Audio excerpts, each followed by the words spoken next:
آداب، بانگلہ میں ایک بار پھر خوش آمدید۔ پاکستان کے جو حالات ہیں وہ نہیں ہیں جو اس کے ہونے چاہیے تھے۔ اسلامک ریپبلک آف پاکستان یہ ملک اس لیے بنایا گیا تاکہ مسلمانوں کی طرح یہاں رہ سکیں، ایک دوسرے سے محبت کے ساتھ، بغیر فوجداری کیس کے، بغیر سول سوٹس کے، بغیر لڑائی جھگڑے کے، بغیر قتل و غارت کے، بغیر کسی مار کٹائی کے، بغیر چوری بےایمانی کے۔ لیکن آج اگر پاکستان کے اخبار یا ٹی وی دیکھیں، آپ خبریں پڑھیں، تو ہم ہینڈ گرینیڈ، میں روز اس بات پہ میں شکایت کر رہا ہوں، ماتم کر رہا ہوں کہ ہم ہینڈ گرینیڈز روز مار رہے ہیں۔ قتل و غارت، اور جس وحشیانہ طریقے سے قتل و غارت ہو رہی ہے، یہ پاکستان کو زیب نہیں دیتی۔ یہ تو ایک معاملہ ہے۔ رمضان ہمارے سر پہ ہے، ہمارے ساتھ ہے، رمضان کی محبتیں، برکتیں، اس کی مہربانیاں ہمارے ساتھ موجود ہیں، لیکن لگتا یہ ہے کہ ہمارے دلوں پہ جتنا زیادہ اللہ کے قریب ہونا چاہیے اتنا ہی بڑا قفل لگ گیا ہے۔ بے ایمانی، چوری، ذخیرہ اندوزی، جھوٹ، فریب، غصہ، انتشار، مار پیٹ، یہ بڑھ جاتا ہے۔ کوئی تہوار ہو، کوئی اسلامی مہینہ ہو، کوئی اسلامی تاریخ ہو، کچھ بھی ہو، ہمارا وحشی پن اور زیادہ بڑھ کے نکلتا ہے۔ کل میں نے بہت شدت سے تکلیف کا اظہار کیا تھا کہ کل ٹی وی پہ دیکھ رہے تھے آپ، گجرانوالہ میں بجلی کے احتجاج میں ایک گدھے کو مارا چلے جا رہے تھے لوگ، مار کے اس کو ادموا کر دیا۔ بے زبان گدھے نے بیچارے نے کیا بگاڑا تھا آپ کا جو آپ نے گدھے کو مارا؟ اس کے ساتھ ساتھ ہم پورے پاکستان میں ایک شر و انتشار کی سی کیفیت دیکھ رہے ہیں۔ اس پہ کئی بار بحث ہوئی کہ ایسا کیوں ہے۔ میں اس بحث پہ زیادہ وقت نہیں گزارنا چاہوں گا، یہ تو تقریباً طے ہو چکا کہ پاکستان میں رہنے والے پاکستانیوں نے قدر اللہ تعالیٰ کی رسی کو چھوڑ دیا ہے۔ جو ہمیں حکم تھا جس رسی کو تھامنے کا، وہ ہم نے چھوڑ دی۔ لیکن سوال یہ اٹھتا ہے کہ تمام عالم اسلام میں عبادات، دعائیں، نمازیں، روزے اور اسلامی گفتگو بہت زیادہ ہے، لیکن اس گفتگو کے ساتھ ساتھ ہمارے پاس وہ عمل نہیں ہے، ہماری دعاؤں میں وہ تاثیر نہیں ہے، ہماری خیرات، زکوٰۃ، ہماری خدمات میں وہ برکت نہیں ہے۔ تو ایسا کیوں ہے، اور ہمیں اب کیا کرنا ہے بحیثیت پاکستانیوں کے، کہ عام پاکستانیوں کے، جو ہم سمجھتے ہیں کہ ہم بڑے میں جیسے سمجھتا ہوں بہت پارسا ہوں، میں ایسا کیا کروں کہ پاکستان کی، پاکستانیوں کی اور تمام دنیا میں اسلام کی عزت، اس کی قدر، مسلمانوں کی قدر بہتر ہو۔ جاوید احمد غامدی صاحب لائن پہ، فون پہ مسائل موجود ہیں، ان سے بات کرتے ہیں۔ جاوید صاحب السلام علیکم۔ وعلیکم السلام۔ ایک عرصہ ہوا آپ سے بات ہوئے، مجھے امید ہے آپ خیریت سے ہوں گے۔ آپ نے میری تمہید تو سن لی ہوگی، اس پہ کیا فرمائیے گا؟ آپ کی درد مندی میں بھی اسی طرح شریک ہوں۔ یہ بڑی بدقسمتی کی چیز ہے کہ ہم انسانیت کے شرف سے بھی محروم ہو گئے اور مسلمان ہونے کی حیثیت سے بھی اپنی ذمہ داریوں کو سمجھنے سے قاصر ہیں۔ اس کی بڑی بنیادی وجہ یہ ہے کہ جو لوگ کسی قوم کی تربیت کا کام کرتے ہیں، ہمارے ہاں انہوں نے اپنی ذمہ داری کا حقوں پوری نہیں کی۔ علماء قوم کی تربیت کا فریضہ انجام دیتے ہیں، مسجدوں کے پلیٹ فارم سے، اپنے اداروں میں، اپنے خطبات میں، اپنی کتابوں میں، اپنے حلقہ اثر میں، اپنی گفتگوؤں میں دانشور یہ خدمت انجام دیتے ہیں، اساتذہ یہ خدمت انجام دیتے ہیں۔ وہ لوگ جو قانون کے شعبوں سے متعلق ہوتے ہیں، وہ اپنی ذاتی زندگی میں، اپنے افکار، خیالات میں یہ خدمت انجام دیتے ہیں۔ آپ اگر ان تمام طبقات کا جائزہ لیں تو یہ معلوم ہوتا ہے کہ یا تو اپنی پیشہ ورانہ الجھنوں میں پڑے رہتے ہیں یا پھر مذہبی مناقشوں میں الجھے ہوئے رہتے ہیں، اور اگر دانشور ہے تو ان کی دلچسپی ایک اور دوسری سیاسی جماعت کے حال احوال پوچھنے تک محدود ہو جاتی ہے۔ قوم کیا ہے، اس کے مسائل کیا ہے، وہ کتنی پستی میں گری ہوئی ہے، اخلاقی لحاظ سے اس کی کیا حیثیت ہے، یہ ہمارے ہاں کوئی بڑی گفتگو کا موضوع نہیں ہوتی۔ کوئی ادارے ایسے نہیں بنائے جا سکے کہ جو کام انجام دیں۔ ایک ہمارے ہاں پرانا خانقاہ کا ادارہ تھا، وہ بدقسمتی سے زاغوں کے تصرف میں، عقابوں کے نشیمن، غلط لوگوں کے ہتھے چڑھ گیا۔ اس کے بعد ہم اس ادارے کو بھی زندہ نہیں کر سکے۔ تو پوری کی پوری قوم کے بارے میں جب یہ دیکھتا تو مجھے لگتا ہے جیسے خود روح پودے ہوتے ہیں جو آپ سے آپ اگتے ہیں اور پھر جاڑ جنکار بھی بن جاتے ہیں اور ان میں کوئی اچھا بھی نکل آتا ہے۔ یہ ہماری صورت ہو گئی ہے۔ اچھا، جو بات آپ نے فرمائی تعلیم اور تربیت کی، میں اس سے قدرے اتفاق کروں گا، لیکن مجھے تھوڑا سا اس میں اختلاف یوں بھی ہے کہ میں مانتا ہوں کہ تعلیم و تربیت نہیں ہو رہی، لیکن ایک پڑھی لکھی قوم جس کے پاس بنیادی تعلیم موجود ہو، باشعور قوم، اور ہمیں ایک ذہین قوم، پاکستانی ایک ذہین قوم ہے، میں سمجھتا ہوں ہم ان اقوام میں سے نہیں ہیں جن پہ کتنی بھی تعلیم ڈال دو ذہانت کا ان میں انشاء۔ ہمارے پاس ذہانت بہت ہے، سمجھدار ہیں، ہم راستے نکال لیتے ہیں جیسے کیسے، ہم ریزیلینٹ ہیں، پرسیویئر کرتے ہیں۔ تو ایسے میں ٹھیک ہے درس و تدریس کا سلسلہ کمزور رہا، میں مانتا ہوں کہ تعلیم و تربیت، لیکن ہم وہ قوم تو نہ تھے کہ گند پہ بیٹھے ہوں اور خوشحال ہوں، ہماری پیروں تلے ہمارے بھائیوں کا خون بہ رہا ہو اور ہم اس سے بالکل بے آشنا ہوں. ہم یہ قوم تو نہیں ہے. مانا تعلیم و تربیت کا سلسلہ شاید علماء نے یا اساتذہ نے نہ پورا کیا ہو، لیکن ہم خود اپنے آپ کو ایوالو کیوں نہیں کر رہے؟ کیا میں اپنی قوم کو سمجھنے میں غلطی کر رہا ہوں یا کوئی اور وجہ ہے؟ فرمائیے. یہ ہر قوم کا ایک مزاج اور اس کی استاد طبع ہوتی ہے. ہماری قوم کے اندر 3 خصائص ہیں جو اس کی فطرت میں داخل ہو چکے ہیں. قانون شکنی ہے، لاؤبالی پن ہے، اور زندگی کے معاملے میں غیر سنجیدہ رویہ ہے. یہ چیز جب کسی قوم کے لوگوں میں داخل ہو جاتی ہے، مستثنیات دیکھیے ہر جگہ موجود ہوتی ہیں، میں بحثیت مجموعی بات کر رہا ہوں. جب کسی قوم میں داخل ہو جاتی ہے تو اس کے اندر خود احتسابی اور خود تربیتی بھی کمزور پڑ جاتی ہے. اس لیے میں نے یہ ذکر کیا تھا کہ اگر تو قوم کے اندر جان ہو، وہ اپنی تربیت خود کر رہی ہو، لوگوں میں خود احتسابی کے داعیات ہوں، اور رات کو جب اپنی چارپائی پر لیٹتے ہوں تو ایک مرتبہ ضرور سوچتے ہوں کہ آج دن میں انہوں نے کوئی خیانت تو نہیں کی، کوئی بددیانتی تو نہیں کی، کسی کا حق تو نہیں مارا، کسی کے ساتھ کوئی زیادتی تو نہیں کی، کسی کو گالی تو نہیں دی، کسی کا کوئی مال ان کے پاس تھا اس کو تو وہ ہضم نہیں کر بیٹھے، انہوں نے کسی کاروبار میں کسی کو دھوکہ تو نہیں دیا. یہ ساری چیزیں ہیں جن کا جائزہ ایک سلیم الفطرت انسان رات کو جب چارپائی پر لیٹتا ہے تو لیتا ہے. تو اگر تو خود یہ جائزہ لینے کا داعیہ موجود ہو تو پھر تو کیا کہنے ہیں. لیکن اگر ایسا نہ ہو تو پھر بڑی جدوجہد کرنی پڑتی ہے. آپ اس کو یوں سمجھیے کہ سارے بچے انسان کے بچے ہوتے ہیں، اچھی تربیت ملی، گھر میں اچھا ماحول ملا، بچے کے اندر خود بھی ایک صالح فطرت موجود تھی، اس نے اچھی زندگی اپنا لی. لیکن اگر بگڑ جائے تو پھر آپ کو دگنی تگنی ایفرٹ کرنی پڑتی ہے اور پھر بڑے نفسیاتی طریقے اختیار کرنے پڑتے ہیں جس سے بچے کو راہ راست پر لایا جا سکے. قوموں کا معاملہ بھی کم و بیش یہی ہوتا ہے. اس وجہ سے میں نے یہ گزارش کی کہ ہمیں بڑی غیر معمولی جدوجہد کی ضرورت ہے کہ اپنی قوم کو علم اور اخلاق کے معاملے میں برتر کرے. مجموعی سزا اس کے حق میں نہیں ہے.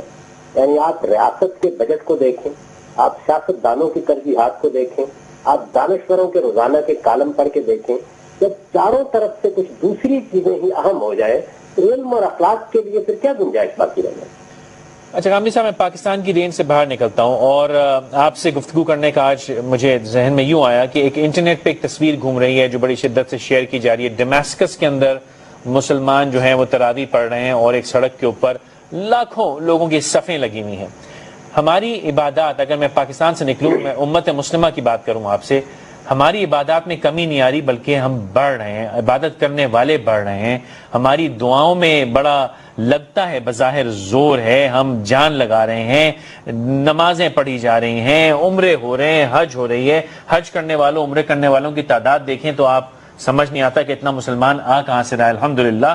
تو جب اتنا اسلام، اتنا مسلمان چاروں دنیا میں پھیلا ہوا چاروں طرف، تو پھر اسلام کے اوپر یہ بدنامی کی انگلی، اسلام کے ساتھ یہ شکایت دنیا کی، مسلمان کا انتشار، مسلمان کی بدحالی، پھر ایسا کیوں ہوگا غامدی صاحب؟ آپ نے میری تائید فرما دی. دیکھیے جو مذہب کا پہلو لوگوں کو بتایا جائے گا وہ خود تو بڑی صالح فطرت رکھتے ہیں، اسی کی طرف لگتے ہیں.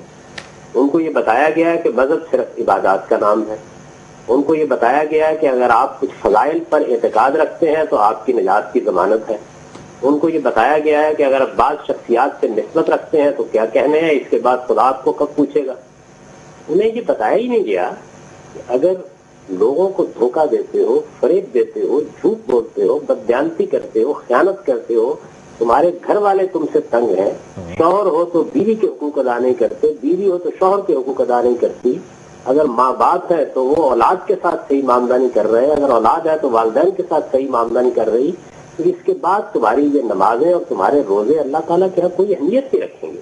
اس توازن کے ساتھ دین کی تعلیم ان کو کب دی گئی ہے؟ جن چیزوں کو ہم نے بتایا ہے وہ مسلمان کرنے کے لیے تیار ہو گئے ہیں. ہم نے انہیں کہا کہ عبادات بڑی غیر معمولی اہمیت رکھتی ہیں، وہ ان کی طرف لپٹ پڑے. ہم نے انہیں کہا جہاد کرنے کے نتیجے میں جنت مل جاتی ہے، انہوں نے اپنی جانیں نشاور کرنا شروع کر دی. میں یہی تو عرض کر رہا ہوں کہ قوم میں کوئی خرابی نہیں ہے. اصل چیز یہ ہے کہ آپ اسے تعلیم کس چیز کی دے رہے ہیں. یا آپ اسے یہ بتا رہے ہیں جیسے کہ رسول اللہ صلی اللہ علیہ وسلم نے بتایا کہ بشت اتمم مکارم الاخلاق، میری تو بےعزتی اس لیے ہوئی ہے کہ میں اعلیٰ اخلاق کو ان کے کمال تک پہنچا دوں. جس طرح کہ یہ فرمایا کہ میرے قریب ترین قیامت میں وہ ہوگا جو تم میں سے احسنکم اخلاق کے لحاظ سے سب سے برتر ہوگا. جس طرح یہ بتایا کہ اگر ایک خاتون شب و روز نمازیں پڑھتی ہے اور نوافل ادا کرتی ہے، لیکن اس کے ہمسائے اس سے تنگ ہے تو جہنم میں چلی جائے گی. لیکن اگر فرض نماز پہ اکتفا کرتی ہے، اس کے ہمسائے خوش ہیں، تو اللہ اس کے لیے جنت کے دروازے کھولے گا. یہ تعلیم کیا اسی طریقے سے ہم نے دی، اپنی قوم کو جو بتایا ہے. کیا اخلاقی مسئلے فی الواقع ہمارے لیے اخلاقی مسئلے ہوتے ہیں؟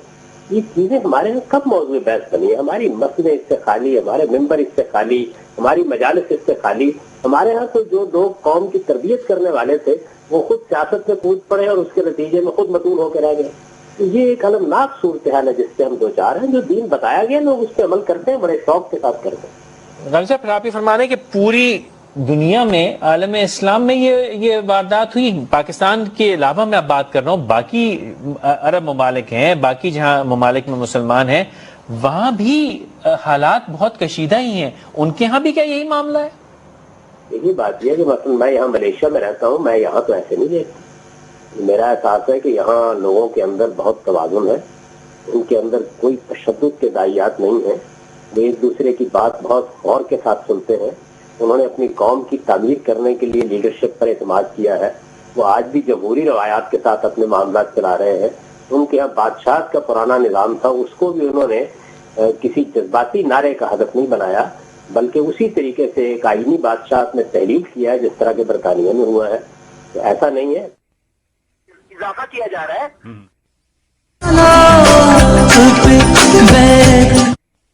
دوسرے راستے پر چلا دیا. تو میں یہ گزارش کر رہا ہوں کہ پورے عالم اسلام میں جہاں کہیں مسلمانوں کو صحیح طریقے سے کام کرنے کا موقع ملا ہے، وہاں پر صورتحال بالکل تبدیل ہو گئی ہے. لیکن یا تو استبداد نے اپنا کردار ادا کیا، یا بادشاہتوں نے قوم کے مجموعی مزاج کو مفلوج کر دیا. اور اگر کہیں ہمارے جیسا معاشرہ ہوا جیسا کہ پاکستان میں رہا ہے، تو وہاں پر ہم نے ذمہ داریاں قومی سطح پر اس طرح ادا نہیں کی. تو سب مسلمانوں کے بارے میں آپ یہ رائے نہیں قائم کر سکتے کہ وہ اسی طرح کے ہیں. ہر قوم کا اپنا ایک مزاج ہے، اپنی ایک استاد طبع ہے. آہستہ آہستہ آپ یہ دیکھ رہے ہیں کہ جن جن مسلمان ملکوں میں لوگوں کو آزادی سے اپنا کام کرنے کا موقع مل رہا ہے اور وہاں کی لیڈرشپ، تعلیم اور تربیت کو اہمیت دے رہے ہیں. آپ ترکی کا مطالعہ کریں، وہاں پر سینکڑوں مدارس بنے، ہزاروں اکیڈمیز بنی، تنظیموں نے لوگوں کی چھوٹے لیول پر جا کر تربیت کا اہتمام کیا. اس کے نتیجے میں ایک قومی وقار پیدا ہوا ہے. تو اگر ہم بھی یہ کام اپنی قوم میں کریں گے تو اس کے غیر معمولی نتائج نکلیں گے. لیکن ایک لمبے عرصے کے استبداد میں پوری کی پوری قوم کی روح کچل گیا. اچھا، پھر یہ سوال اٹھتا ہے، ویسے جہاں تک ملیشیا کا ہی اگر میں مثال لوں، ان کے ہاں بھی مجھے جو لگا کہ جو اسلامک ایک بڑی سٹرونگ سوچ ہے، جہاں پہ وہ نان مسلم کی ساتھ جو ٹریٹمنٹ ہے کوئی بہت اچھی نہیں ہے، اور جنرلی ان کے بھی ہر پروونس کے الگ شرعی لاز ہیں. تو یہاں بھی مجھے اسلام میں ڈویژن لگا. لیکن چلیے ہم ایک اور ملک کی بحث میں نہیں پڑتے.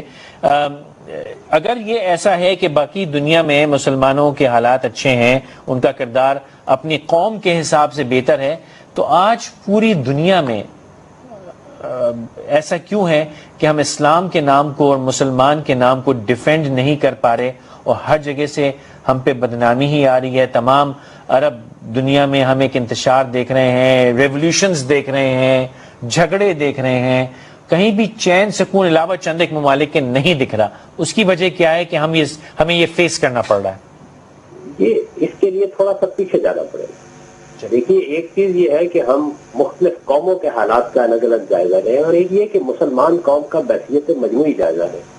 مسلمان قوم کے ساتھ بحثیت مجموعی جو عالمیہ ہوا ہے، اس کے بھی غیر معمولی اثرات اور پوری قوم پر وہ اثرات ہیں.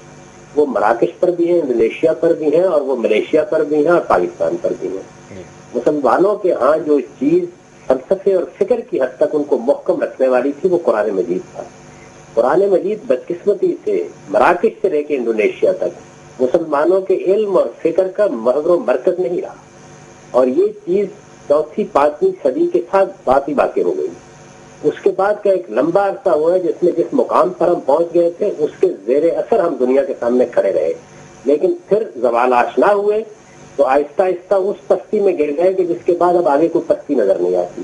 دوسرا معاملہ یہ ہوا کہ طبعی علوم کے معاملے میں ہم نے غلط رویہ اختیار کیا. ہماری ساری دلچسپی مابعدیات طبیعتی علوم سے قائم رہی. ہمارے ہاں اعلیٰ درجے کے لوگ وہی سمجھے جاتے تھے جو مابعد طبیعتی علوم میں غیر معمولی حیثیت رکھتے تھے. نتیجہ اس کا یہ ہوا کہ سائنسی علوم میں ہم بالکل پیچھے رہ گئے. اور پھر مذہب، سائنس، فکر، فلسفہ، تاریخ، ہر چیز میں ایک اور اصول نے ہمارا احاطہ کر لیا، وہ تقلید کا اصول تھا. یعنی یہ کہ ہم غور و فکر کر سکتے ہیں، ہم تنقید کر سکتے ہیں، ہم چیزوں کا جائزہ لے سکتے ہیں. ہم نے اس کا دروازہ ہر سطح پہ بند کرنے کی کوشش کی. اس وقت بھی اس کا دروازہ پوری امت مسلمہ میں آپ غور کریں بند ہے. یعنی ہم کھلی بحث نہیں کر سکتے، ہم ایک دوسرے سے اختلاف نہیں کر سکتے. اختلاف کریں تو جینے کی ضمانت نہیں دی جا سکتی. ہمارے اختلاف کو ممنوعات میں سمجھا جاتا ہے، جبکہ اختلاف رائے ہے اگر وہ شائستگی کے ساتھ ہو تو اس سے تحقیق اور تنقید کے دروازے کھلتے ہیں اور قوم میں نئی زندگی پیدا ہوتی ہے. تو یہ المیہ ہمارے ساتھ صدیوں پہلے واقع ہو گیا تھا. یہی وجہ ہے کہ پچھلے 500 سال میں ہم نے دنیا کو کچھ نہیں دیا، دنیا سے لینے کے مقام پر کھڑے ہیں. اس کے لیے یہ ضروری ہے کہ ایک طرف ہم اللہ کی کتاب کو اپنے علم اور عمل دونوں میں وہ اہمیت دینے کے لیے تیار ہوں جس کے لیے وہ نازل کی گئی، اور دوسری طرف اپنا رویہ علم کے بارے میں بدلیں. ایک علمی رجحان ہمارے اندر پیدا ہو، اور وہ اس وقت تک پیدا نہیں ہو سکتا جب تک کہ ہم تنقید کو گوارا نہ کریں، اختلاف رائے کو گوارا نہ کریں، اور اختلاف رائے کے ساتھ جینا نہ سیکھیں. لوگوں کو موقع دیں کہ اگر کوئی نیا فکر پیدا ہوا ہے، کوئی شخص کوئی نیا نقطہ نظر رکھتا ہے، وہ سوشل سائنس میں رکھتا ہے، مذہب میں رکھتا ہے، سائنس میں رکھتا ہے، وہ پوری قوت سے اس کو پیش کر سکے. غلطیاں انسانوں سے ہوں گی، غلطیوں سے صحت نکلتی ہے.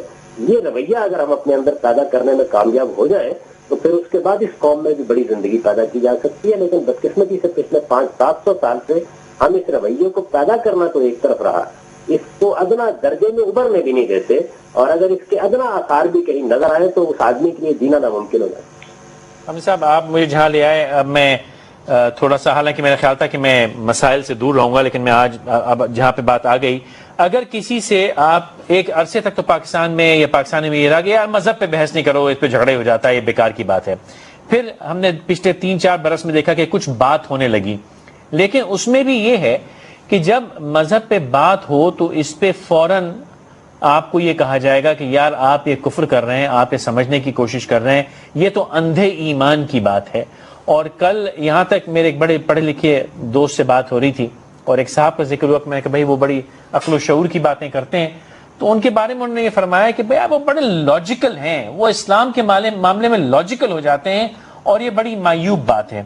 تو سر سوال کا میرا مقصد یہ ہے، اگر مجھے آپ اسلام کی روح سے یہ سمجھائیں، کوئی دلیل دے کے کہ کہیں اسلام یہ کہتا ہے، اللہ تعالیٰ مجھے یہ کہتا ہے کہ میں بحث کروں، تکرار کروں، انکار کروں، سوال کروں، نئے نظریات کو دیکھوں، پرکھوں، تو یہ وضاحت کیجئے تاکہ جب میں کبھی اس بحث میں پڑھوں یا وہ جو لوگ دیکھ رہے ہیں ان کے اندر یہ شوق پیدا ہو. آپ یہ دیکھیے کہ مذہب کی سب سے بڑی چیز تو اللہ کی کتاب قرآن مجید ہے. قرآن مجید نے جو احکام بیان کیے ہیں وہ تو زیادہ سے زیادہ 5 یا 7 صفحوں میں بیان ہو سکتے. یہ ساری کتاب ہے کیا؟ یہ بحث و مباحثہ ہے. قرآن مجید اس کو کہتا ہے یہ انذار کی کتاب ہے، یعنی لوگوں کے سامنے دلائل سے حقائق رکھے جا رہے ہیں، اور بار بار انہیں توجہ دلائی جا رہی ہے کہ افلا تعقلون، تم عقل سے کام نہیں لیتے، کیف تحکمون، ایک بات کو سنتے ہو، سمجھتے ہو، اس کے بعد یہ کیا فیصلہ کرتے ہو. قرآن مجید یہ کہتا ہے کہ جب لوگ جہنم میں ڈالے جائیں گے تو وہاں وہ حسرت سے یہ کہیں گے کہ لو کننا نسمع و ناقل ما کننا فی اصحاب السعیر، اگر ہم نے بات کو سننے کا سلیقہ پیدا کیا ہوتا اور عقل سے کام لیا ہوتا تو آج جہنم میں نہ پڑے ہوئے ہوتے. تو قرآن مجید تو ہاں کے پکائے دنیا کو یہ کہہ رہا ہے کہ عقل سے کام لو، علم و حکمت کی بات کو سنو. اپنی دعوت کے بارے میں کہتا ہے کہ جب یہ پیغام لوگوں تک پہنچاؤ تو ادعو الی سبیل ربک بالحکمہ، اس کو حکمت، دانش، دانائی، استدلال کے ساتھ لوگوں کے سامنے رکھو. اور پھر یہ کہتا ہے کہ جادلہم باللتی ہی احسن، مباحثہ کرو اگر مباحثے کی نوبت آ جائے، لیکن شائستگی کے ساتھ مباحثہ کرو، اختلاف کے ساتھ جینا سیکھو. یہ بتاتا ہے کہ تم اگر بدترین لوگوں سے بھی معاملہ کرو تو گالم گلوچ پر نہ اتر آؤ، ان کے بتوں کو بھی برا نہ کہو درا حالے کہ وہ شرک کر رہے ہیں، صرف ان کے سامنے حقائق کی وضاحت کر دو. قرآن مجید ہم سے یہ کہتا ہے کہ یہ قرآن کس لیے نازل کیا گیا ہے، کتاب انزلناہ مبارک لیدبروا آیاتہ ولیتذکر اولو الالباب.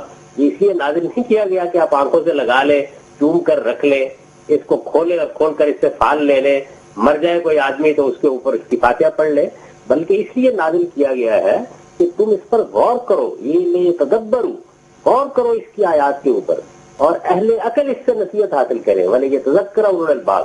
یہ تو میں نے چند چیزوں کا آپ کو حوالہ دیا، قرآن مجید سے بھرا پڑا ہے کہ آپ کو یہی فیصلہ کرنا ہے. آخری درجے کی ایک بات آپ سے عرض کرتا ہوں سورہ قصص میں قرآن مجید میں پیغمبر کو حکم دیا، یعنی رسول اللہ سے یہ کہا ہے کہ ان لوگوں سے کہو کہ میں تمہارے سامنے قرآن اور تورات پیش کر رہا ہوں، وہ بھی خدا کی کتاب تھی، یہ بھی خدا کی کتاب ہے، اگر تمہارے پاس احدہ منہما، اس سے زیادہ کوئی ہدایت کی چیز ہے تو مجھے وہ پیش کرو، میں کسی کا اندھا مقلد نہیں ہوں، اچھا جو میں اس کی پیروی کر لوں گا۔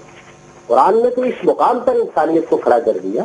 اس وجہ سے جو لوگ اس مذہب کے بارے میں یہ کہتے ہیں کہ اندھے بہرے اعتقاد کا نام ہے، وہ ایک ایسی بات کہتے ہیں جس پر آسمان کو رونا چاہیے اور زمین کا کلیجہ شک ہو جانا چاہیے۔ یہی تو ایک دین ہے کہ جس نے عقل کو، فطرت کو بنیاد بنا کر استدلال کیا، ایک ایک چیز کے بارے میں دلیل دی، اور یہ دلائل ہے جن کی وجہ سے یہ 114 صورتوں میں وہ پیغام پہنچایا گیا ہے۔ یعنی اس میں شہادتیں پیش کی گئی ہیں، اس میں انسانی نفس کو بیدار کیا گیا ہے، اللہ تعالیٰ کی توحید کو اس کائنات پر غور و فکر کے ذریعے سے نمایاں کیا گیا ہے۔ یہ قرآن ہے جس نے سب سے پہلے انڈکشن کا اصول سکھایا کہ تم لوگ استقرا کرو، چیزوں کو دیکھو، پہاڑوں کو دیکھو، سمندروں کو دیکھو، جہازوں کو دیکھو، پانی میں چلتی ہوئی کشتی کو دیکھو، دن اور رات کی آمد و رفت کو دیکھو، اور اس کے بعد اس سے نتائج اخذ کرو۔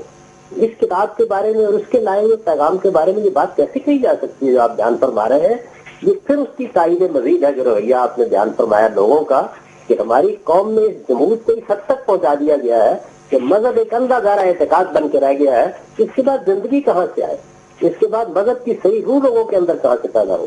اس کے بعد روح اور جسم کے باہمی اتصال کے عقائد کیسے جنم لیں؟ یہ ہو نہیں سکتا۔ ہم صاحب ایک چھوٹا سا وقفہ لیں گے۔ غامدی صاحب لائن پہ ہمارے ساتھ موجود ہیں، ہمارے ساتھ رہیے گا۔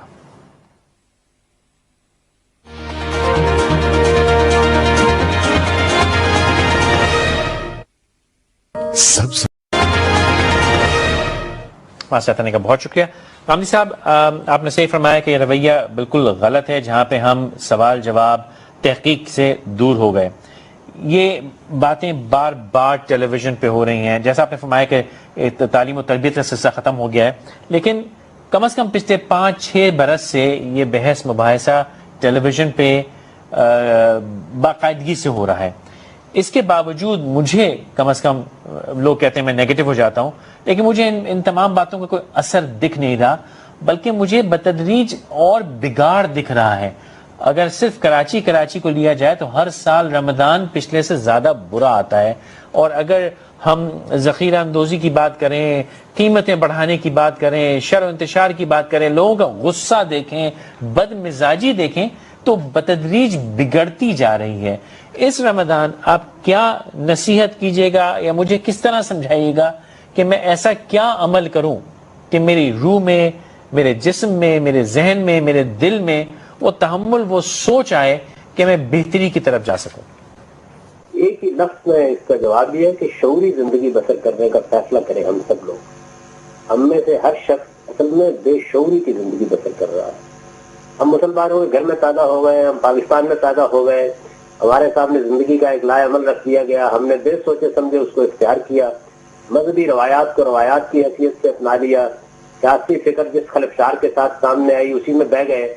یہ ہمارا عمومی رویہ ہے، نہ کہ ہم شعور کی سطح پر زندگی بسر نہیں کرتے۔ بہت تھوڑے لوگ ہیں کہ جو شعوری احساس کے ساتھ اپنے معتقدات کا جائزہ لیتے ہیں، اپنے عمل کا جائزہ لیتے ہیں۔ انسان کی اصلاح کا کوئی طریقہ اس کے سوا نہیں ہے کہ وہ ایک بیدار شعور کے ساتھ زندگی بسر کرنے والا بن کے رہے۔ اسی سے اصل میں انسان کے اندر احتساب کا دائیا پیدا ہوتا ہے، اور پھر وہ اس بات کو گوارا نہیں کرتا کہ اس کی سفید چادر کے اوپر کوئی داغ کبھی نظر آئے۔ یہ جدوجہد اور یہ تگ و دو کہ میں پاکیزہ ہو جاؤں، یہ انسان کے اندر پیدا ہی شعوری احساس کے نتیجے میں ہوتی ہے۔ ہمارے یہاں لوگ یہ کہتے ہیں کہ دین کا مقصد تزکیہ ہے، پاکیزگی دینا ہے، آؤ کسی سے جا کے تزکیہ کرا لائے۔ یعنی یہ جو فکر ہے تو اس کے اندر اتر کر دیکھیے کہ کتنی درمادہ فکر ہے۔ تزکیہ مجھے کرنا ہے، پاکیزہ مجھے بنانا ہے۔ سوال یہ ہے کہ مجھے اگر یہ محسوس ہو کہ میرے جسم پر غلاظت لگی ہوئی ہے تو میں کسی سے کہتا ہوں جا کر کہ مجھے آئیے ذرا غسل دے دیجیے۔ میں خود نہاتا ہوں، اٹھتا ہوں، منہ ہاتھ دھوتا ہوں، اور اس کے باوجود کہ تھکا ہوا ہوتا ہوں تب بھی کوشش کرتا ہوں کہ اپنے آپ کو پاکیزہ بناؤں۔ میرے کپڑوں پر کوئی غلاظت لگ جائے تو میں اس کے بارے میں حساس ہوتا ہوں، لیکن میری روح غلیظ ہو گئی، میرے باطن کے اندر برائی اتر گئی، میں روزانہ بددیانتی اور خیانت سے آلودہ ہو کر گھر آ جاتا ہوں، مجھے احساس ہی نہیں ہوتا کہ مجھے غسل کرنا چاہیے۔ یہ کیوں نہیں ہوتا؟ اس لیے نہیں ہوتا کہ میں نے تطہیر نفس کا شعور اپنے اندر پیدا نہیں کیا۔ یہ مجھے پیدا کرنا ہے، یہ آپ کو بھی پیدا کرنا ہے، یہ اس قوم کے ہر فرد کو پیدا کرنا ہے۔ جب پاکیزگی زندگی کا نقص العین بن جائے اور پاکیزگی کے شعور کے ساتھ انسان زندگی بسر کرے تو ایسا نہیں ہے کہ وہ آلودہ نہیں ہوگا. ہر آدمی جو صبح لباس پہن کے باہر نکلتا ہے اس سے کچھ نہ کچھ گندگی آتی ہے، لیکن پھر وہ اس کو اتارتا ہے، دھوتا ہے اور پھر پاکیزہ ہو کر دوبارہ پہن لیتا ہے. یہی چیز اصل میں وہ ہے جس کو قرآن مجید توبہ اور تطہیر سے تعبیر کرتا ہے. تو ہمیں ہر لحظے اپنے اعمال کا جائزہ لینا ہے، بار بار اپنے لباس کو دھونا ہے. یہ جو لباس باطن ہم نے پہن رکھا ہوا ہے اس کو بار بار صاف کرنے کی ضرورت پڑتی ہے، کیونکہ جس امتحان میں ہمیں ڈالا گیا وہ امتحان کوئی آسان امتحان نہیں ہے. اس میں صرف شعور اور احساس کے ساتھ ہی آپ کامیاب ہو سکتے ہیں.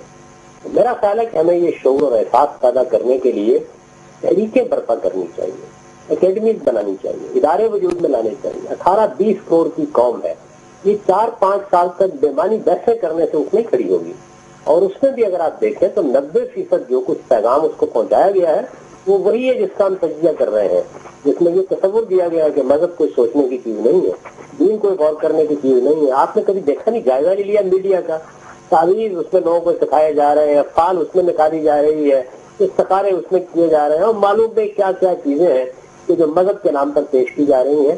یہ خود شعوری کی دعوت جس کو قرآن کہتا ہے لیتذکر اولو الالباب، لوگ اپنی عقل کو بیدار کریں اور نصیحت حاصل کریں. یہ کون سے پروگرام ہے اور کون سے لوگ ہیں جنہوں نے یہ بات کی ہے؟ اللہ چند لوگوں کے، ایسے مستثنیات ہر جگہ موجود ہوتی ہیں. ابھی یہ کچھ بھی نہیں ہوا، بہت تھوڑی جدوجہد ہم نے کی ہے. ایک ہی لفظ میں نے اس کی شرح کی آپ کے سامنے، ہمیں اپنی قوم کو خود شعوری کا پیغام دینا چاہیے. خود شعوری کی جب آپ نے بات کی اور آپ نے پاکیزگی کی بات کی، آپ نے فرمایا کہ جی ہمیں اکیڈمیاں بنانی ہیں، ایک ماس لیول پہ ایجوکیشن.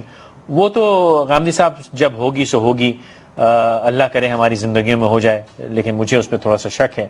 تو میں ایک بحیثیت فرد اگر ایک آپ کے پاس آتا ہوں، بحیثیت آپ میں کو استاد کہتا ہوں کہ میری نشاندہی کیجئے، اور میں بڑا آپ سے بنیادی سوال کر رہا ہوں، اور میں وہ آپ کو شاید برا لگے کہ میں اتنا بچکانہ سوال کر رہا ہوں، لیکن میں یوں کر رہا ہوں کہ شاید ہم اس بنیادی سوال سے بھی بہت دور ہیں. تو میں اگر آپ سے کہوں کہ مجھے وہ چند چیزیں بتا دیجئے، چند ایسے عمل بتا دیجئے، چند ایسے ذکر بتا دیجئے، چند ایسی خواہشات بتا دیجئے جو اس رمضان کے باقی 27 جو روز بچے ہیں یا 24 روز بچے ہیں اس میں وہ کروں، تو میں ایک فرد کی طرح یا اپنے گھر میں اپنے دوست احباب کی رینج تک میں کوئی بہتری لا سکوں اپنے اندر اور اپنے حالات اور اپنے ماحول کے اندر. تو وہ کیا نشاندہی کیجیے گا مجھے؟ میں تو یہ کہوں گا کہ جس کو میں سلوک کرتا ہوں تعلیمین کا، 3 ہی چیزیں ہیں جو ہمیں کرنے کی ضرورت ہے. ایک یہ کہ ہم اپنے آپ سے، اپنے ماحول سے، اپنے گرد و پیش معاشرے سے جھوٹ بولنا چھوڑ دیں. نبی صلی اللہ علیہ وسلم سے کسی نے پوچھا تھا کہ وہ ایک کیا بات ہے جو میں کروں اور اس کے نتیجے میں سب برائیوں سے بچ جاؤں، تو فرمایا کہ جھوٹ بولنا چھوڑ دیں. دوسری چیز یہ ہے کہ چیزوں کو جذبات کی نگاہ سے دیکھنا چھوڑیں. ہماری نگاہ علم اور تجزیے کی نگاہ بن جائے، خواہ وہ اپنی ذات کے بارے میں ہو، خواہ اپنے گرد و پیش کے ماحول کے بارے میں. اور تیسری چیز یہ ہے کہ اپنے اندر کے تضادات کا جائزہ لینا شروع کر دیں کہ انہیں ہم کہاں کہاں پاتے ہیں اور پھر کیسے دور کر سکتے ہیں. یہ 3 چیزیں جو ہیں ان کو اگر ایک صوفیانہ سلوک کے طور پر اختیار کر لیا جائے تو کچھ وقت کے بعد آپ یہ دیکھیں گے کہ آپ کے روزے، آپ کی نمازیں یہ بامانی ہونی شروع ہو جائیں گی. طبیعت میں ایک حلاوت پیدا ہوگی اور آپ خود اپنے بارے میں یہ محسوس کرنے لگ جائیں گے کہ میری منزل کیا ہے اور مجھے کہاں تک. یہ جو آپ نے فرمایا کہ اپنے اندر کے تضادات کا جائزہ لیں، یہ میری تھوڑی وضاحت کیجیے، میں اس کو مکمل طور پہ سمجھ نہیں پایا.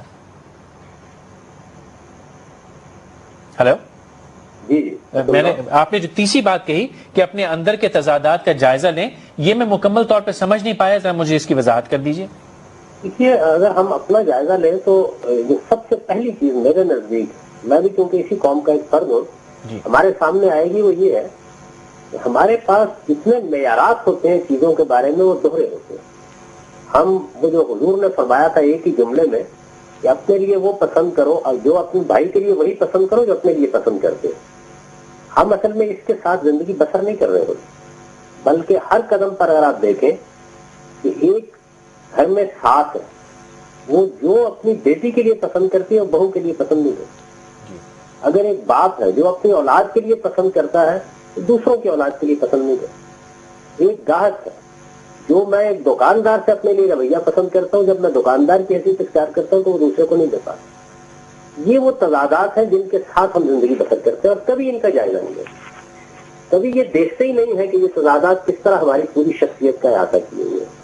یہ فرد پر فرد کی سطح میں ہے اور اس سے آگے بڑھ کر ہماری اگر قومی زندگی کا آپ جائزہ لیں تو وہاں بھی پوری قوت کے ساتھ نمودار ہوتے ہیں. یعنی ہم لوگوں سے جھوٹ بولتے ہیں, ہماری قومی قیادت بھی جھوٹ بولتی ہے, ہم اپنے مفادات کو سامنے رکھ کر فیصلے کرتے ہیں, ہماری قومی قیادت بھی یہی کام انجام دیتی ہے. آپ پچھلے 25-30 سال کی پالیسیوں کا جائزہ لیں, سب میں آپ کو اس کی جھلک نظر آئے گی.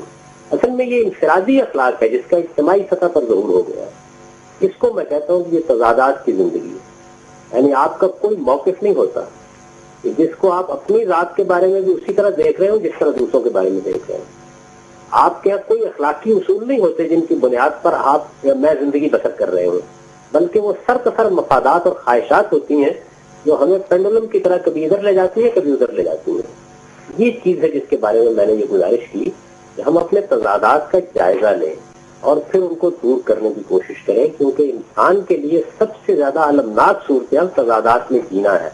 آپ کے یہ علم میں ہوگا کہ قرآن نے کفار کے بارے میں بھی, یعنی جو صحیح منکرین ہیں, کچھ تبصرے کیے ہیں, اہل ایمان کے بارے میں بھی کیے ہیں, لیکن منافقین کے بارے میں کہا ہے کہ پھر درک الاسفل من النار, وہ جہنم کے سب سے نچلے درجے میں ہوں گے. منافقت کیا ہے؟ وہ اصل میں فکر و عمل کا تضاد ہے. یہ جب آپ کے اندر یا میرے اندر پیدا ہو جاتا ہے تو اصل میں ہم ایک دوسری دنیا میں داخل ہو جاتے ہیں جو پھر انسانیت کی دنیا سے بہت الگ ہوتی ہے. ایمان اور اسلام تو بہت بات کی تھی. اچھا, آپ نے یہ کہا کہ ایمان کی دنیا داخل آتی ہے. ہم اس سے ابتدا میں آپ نے فرمایا تھا کہ نبی پاک نے فرمایا کہ میرے وہ قریب ہوگا جس کے اخلاق بہتر ہوں گے. اس میں خالی مسلمان ہونا کافی نہیں ہے, اور کیا ایک غیر مسلم جس کے اخلاق بہت اچھے ہیں, اب میں وہ سوال کر رہا ہوں جس پہ ہم اور آپ بدنام ہوں گے, کہ کیا وہ شخص بھی ان کے قریب ہوگا جو شاید کبھی مسلمان نہ رہا ہو زندگی میں لیکن اس کے اخلاق, اقدار, دنیاوی معاملات بڑے اچھے رہے ہوں؟ اگر کسی آدمی نے جانتے بوجھتے محمد الرسول اللہ صلی اللہ علیہ وسلم کی نبوت کا انکار نہیں کیا, اس تک دعوت ہی نہیں پہنچی یا اس تک حقیقت واضح ہی نہیں ہوئی, تو وہ اللہ کے ہاں اپنے علم کے لحاظ سے اجر پائے گا, اور اسی کے لحاظ سے وہ رسالت مآب صلی اللہ علیہ وسلم کی شفقتوں کا مستحق ہوگا. یہ جو کفر ہے یہ محض ماننے کا نام نہیں ہے بلکہ جانتے بوجھتے نہ ماننے کا نام ہے. یعنی جب آدمی پر حق واضح ہو گیا, صحیح بات معلوم ہو گئی, پھر اگر وہ انکار کرتا ہے تو وہ بڑا مجرم ہے. تو رسول اللہ صلی اللہ علیہ وسلم کا جہاں تک تعلق ہے, ان کی دعوت, ان کا پیغام دنیا میں پہنچا دیا گیا, لیکن وہ دعوت اور پیغام کیا فرد تک اسی طریقے سے پہنچ گیا ہے؟ ہر فرد نے اپنے تعصبات سے بالاتر ہو کر اس کا جائزہ لے لیا ہے؟ جو لوگ پہنچانے والے تھے انہوں نے حق ادا کر دیا ہے؟ یہ بہت سے سوالات ہیں. میں اسی سوالات کو سامنے رکھ کر لوگوں کے بارے میں رائے قائم کرنی چاہیے. اس وقت دنیا میں جو لوگ ہیں وہ اپنے علم اور اپنے پس منظر کے لحاظ سے جن حقائق کو جانتے ہیں اور جو اخلاقی زندگی بسر کرتے ہیں, ان کی بنیاد پر اپنے اللہ کے سامنے جواب دیں. اس کا جواب تو قرآن نے دے دیا, یہ بتا دیا ہے کہ ایسے بہت سے لوگ ہوں گے جن تک صحیح بات واضح نہیں ہوئی, لیکن جو بنیادی اخلاقیات اور جو بنیادی تعلیم ان کے فطرت میں الہام کی گئی ہے, ان کی بنیاد پر اللہ ان کا معافلہ کرے. میں یہی اگلا سوال آپ سے کرنا چاہ رہا تھا اور میں چاہوں گا اس پہ وضاحت کیجئے. آج کی دنیا میں جو کہ نالج ایج ہے, اگر ہم یہ کہتے ہیں کہ آج کسی کو اسلام کا پیغام صحیح سے نہیں ملا, تو یہ عجیب بات نہیں لگتی, یا اس میں یہ بات پنہا ہے کہ میں ایک بحیثیت مسلمان, میں نے جو مذہب اس کو دکھایا تو پیغام پہنچانے میں غلطی کی اور میں ذمہ دار ہو گیا اس کے اسلام کی طرف نہ آنے کے لیے؟ دونوں چیزیں. دیکھیے, میں تو بہت دور نہیں جاتا, باقی دنیا کے بارے میں آپ بہتر تجزیہ کر سکتے ہیں. میں تو اپنے ملک کے بارے میں آپ کو بتاتا ہوں کہ یہاں بہت سے غیر مسلم رہتے ہیں. مجھے بعض اوقات ان کے ساتھ معاملہ کرنے کا موقع ملا اور میں حیران ہوا کہ ان کو اسلام کے بارے میں کوئی معلومات نہیں. ہم نے تو اپنے ہمسائے میں بھی کبھی خدا کے دین کی دعوت جس طرح پہنچانی چاہیے اس طریقے سے نہیں پہنچائی. اس وجہ سے ہمیں دوسروں کے بارے میں فتوے بھی نہیں دینے چاہیے. اللہ کا اصول جو قرآن میں ہے اسی کو سامنے رکھ کر بات کرنی چاہیے کہ ہر شخص سے جتنا علم اس تک پہنچا اس کی بنیاد پر خدا معافی کرے. رمضان کا مہینہ ایک ایسا مہینہ ہے, تمام دنیا عالم اسلام کی طرف دیکھتی ہے, مسلمانوں کی طرف دیکھتی ہے, ایک کوریج ہوتی ہے, ایک شور ہوتا ہے. آپ نے فرمایا کہ اس طرح ہم نے اسلام کا پیغام نہیں پہنچایا. مجھ میں ایسی کیا صفات ہونی چاہیے, مجھ میں ایسا کیا کرنا چاہیے؟ دوبارہ میں ایک بنیادی سوال آپ سے کر رہا ہوں, لیکن میں مجبور یوں ہوں کہ پچھلے کئی روز سے جتنے بھی بحث مباحثوں میں بیٹھ رہا ہوں تو رمضان کی جو روح مجھے سنائی دے رہی ہے وہ یہ کہ بس روزے یوں رکھے جاتے ہیں کہ آپ کو پتہ چل جائے کہ باقی سال لوگ بھوکے کیسے رہتے ہیں. اس کے علاوہ مجھے جو میں سمجھتا ہوں میری ناقص رائے میں کہ رمضان کے جو بہت سے بیشتر مقاصد ہیں وہ ان مباحثوں میں کبھی سننے کو نہیں ملے. تو یہ بنیادی سوال میں آپ کی طرف رکھ رہا ہوں کہ وہ مقاصد کیا ہیں ان روزوں کے, اور مجھ میں ایسی کون سی تبدیلی آ جانی چاہیے جو کہ عام حالات میں نہیں ہوتی, جس کو دیکھ کے اللہ کا پیغام تمام دنیا میں صحیح سے پہنچ جائے. اس کو قرآن میں خود 2 لفظوں میں بیان کر دیا ہے کہ روزہ فرض اس لیے کیا گیا ہے کہ وہ آپ کے اندر اور میرے اندر تقویٰ پیدا کرے. تقویٰ کیا چیز ہے؟ جی. تقوی کا مطلب یہ ہے کہ میں نے لاؤبالی کی زندگی چھوڑ دی ہے, لاؤبالی پن کی زندگی چھوڑ دی ہے, اور میں اب چیزوں کے بارے میں غور و خوض کر کے سوچ سمجھ کر رائے بھی قائم کرتا ہوں اور عمل بھی قائم کرتا ہوں. تقوی حدود آشنائی کا نام ہے, یعنی ایسی زندگی بسر کرنا جو سنجیدہ انسان کی زندگی ہوتی ہے. یہ چیز روزہ کیسے پیدا کرتا ہے؟ روزہ در حقیقت میرے باطن پر حملہ آور ہوتا ہے. یعنی آپ نہیں جانتے کہ میں نے کھایا پیا یا نہیں کھایا پیا, آپ نہیں جانتے کہ میں نے ازدواجی تعلق قائم کیا یا نہیں قائم کیا. یہ خدا ہے جو مجھے دیکھ رہا ہے. میں نے اس کے لیے اپنی جائز خواہشات پر پابندی لگا لی ہے. جس وقت میں ان پر پابندی لگاتا ہوں تو یہ احساس کہ مجھے یہ خواہش پوری کرنی ہے, یہ جیسے جیسے سحری سے افطار کی طرف بڑھتا ہوں تو یہ احساس بھی بڑھتا چلا جاتا ہے. جیسے جیسے روزے کے افطار کا وقت قریب آتا ہے اندر سے بھوک ستاتی ہے, خواہشات حملہ آور ہوتی ہیں. ایک کیفیت جو میرے اوپر طاری ہوتی ہے میرے اپنے جسمانی تقاضوں سے, میں اس کا مقابلہ کرتا ہوں اپنے اس احساس کے ساتھ کہ میں کسی کا بندہ ہوں, مجھے اس کے سامنے جواب دہ ہونا ہے. روزے سے بڑھ کر یہ احساس کوئی عبادت کوئی عمل پیدا نہیں کر سکتا بشرطے کے شعور کے ساتھ روزہ رکھا جائے. یہ احساس بندگی ہے جو پھر احساس جواب دہی کو جنم دیتا ہے, اور میرے اندر صبر کی غیر معمولی صفت بھی ساتھ ہی ساتھ پیدا کرتا چلا جاتا ہے. یہ وہ چیز ہے جو روزے سے حاصل ہوتی ہے. اور اگر آدمی شعور کے ساتھ روزہ رکھے تو صبر کے ساتھ زندگی کے حقائق کا مطالعہ کرنا, خدا کو ایک زندہ ہستی کے طور پر اپنے اوپر محسوس کرنا, جواب دہی کے احساس کے ساتھ جینا, یہ چیز ہے جو آدمی کے اندر پرورش پاتی ہے. پھر یہ ممکن نہیں ہے کہ وہ دکان پر بیٹھے اور لوگوں کو کم تول دے. ممکن نہیں ہے کہ وہ کسی معاملہ کرے اور جھوٹ بولے یا دھوکہ دے یا خیانت کرے یا بددیانتی کرے یا غبن کر لے. یہ ممکن نہیں رہتا, کیونکہ احساس جواب دہی یعنی مجھے کھانا نہیں, کمرے کے اندر بھی نہیں کھانا, مجھے ایک پانی کا گھونٹ بھی حلق سے نہیں اتارنا. کیوں؟ ایک ہستی ہے آسمان پر جو مجھے دیکھ رہی ہے. یہ احساس گناہ کے وقت کیوں پیدا نہیں ہوتا, خیانت کے وقت کیوں پیدا نہیں ہوتا, بددیانتی کے وقت کیوں پیدا نہیں ہوتا, جھوٹ بولتے ہوئے کیوں پیدا نہیں ہوتا؟